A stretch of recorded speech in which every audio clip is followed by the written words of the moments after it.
Thank you, Ali, and thank you everyone for coming today. And I know that we come from places all around the world. So what some of us may not know is that this is a holiday in the US. It's a federal holiday, and we are celebrating Juneteenth.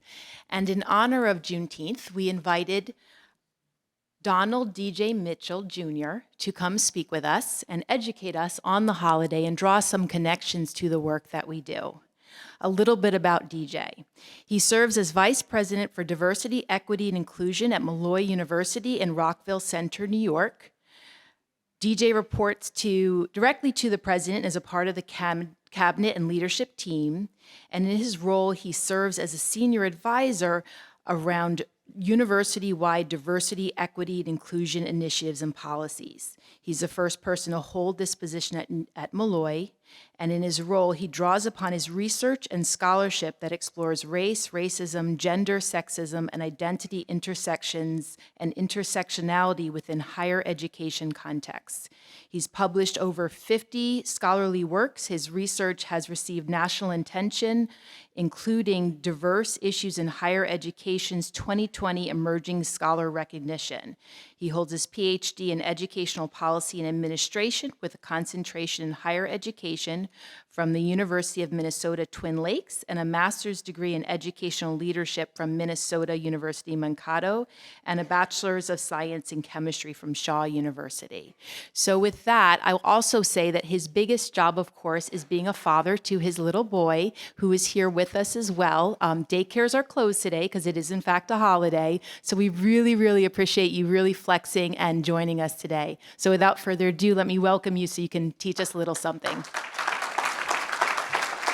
Thank you for that warm welcome. It's a privilege to be one of you, or should I say one of us. We are agents of change. I greet you.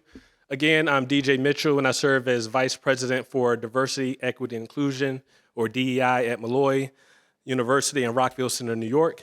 First, I'd like to welcome you to New York City. That's a bit odd for me since I live in Long Island, which is about a 50-minute train ride from here, and I'm from Southern Virginia, which is about a 7-hour car ride from here. So you might notice my accent is a bit different than New Yorkers. Nevertheless, I thought it was my duty to welcome you to New York City, the Big Apple. And before I get to my task, let me tell you a bit about Molloy University.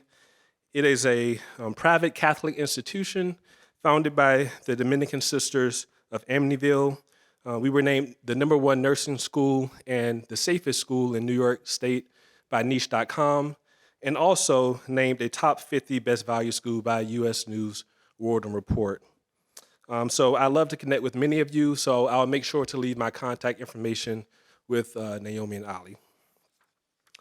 So you may not have known, but you began today's assembly during a significant date in our nation's history. Today, on June 19th, the nation celebrates Juneteenth, which is June plus 19th. Juneteenth is the oldest African-American holiday commemorating the emancipation of the last enslaved African-Americans in Texas 158 years ago. While the signing of the Emancipation Proclamation occurred 2.5 years before, it was not until U.S. Major General Gordon Granger arrived in Galveston, Texas on June 19, 1865, and declared, "The people of Texas are informed that in accordance with the proclamation from the Executive of the United States, all slaves are free." That is when some 250,000 enslaved African Americans gained their freedom in Texas, and African Americans have celebrated Juneteenth ever since. Juneteenth first became a recognized holiday in Texas in 1980 and a U.S. federal holiday in 2021. Other names for Juneteenth include Freedom Day and Jubilee Day.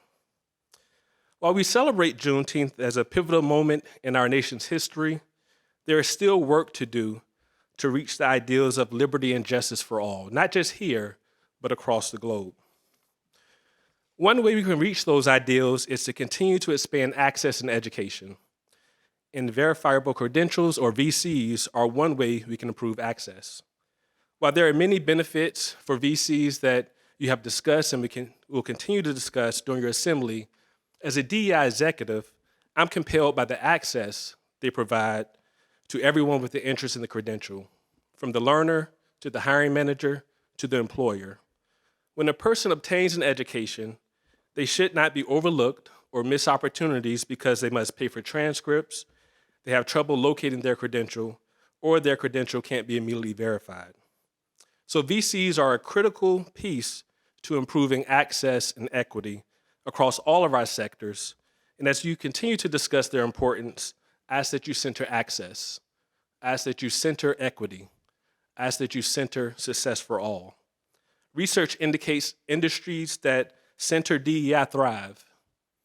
They are more creative, more productive, and more profitable. So as you advance VCs, let's make it a win-win for our organizations and those we serve by centering DEI. So that's my charge to you on this important day in our nation's history, and that's my charge to you as the agents of change that you are. Thank you so much for having me, and enjoy the rest of your assembly.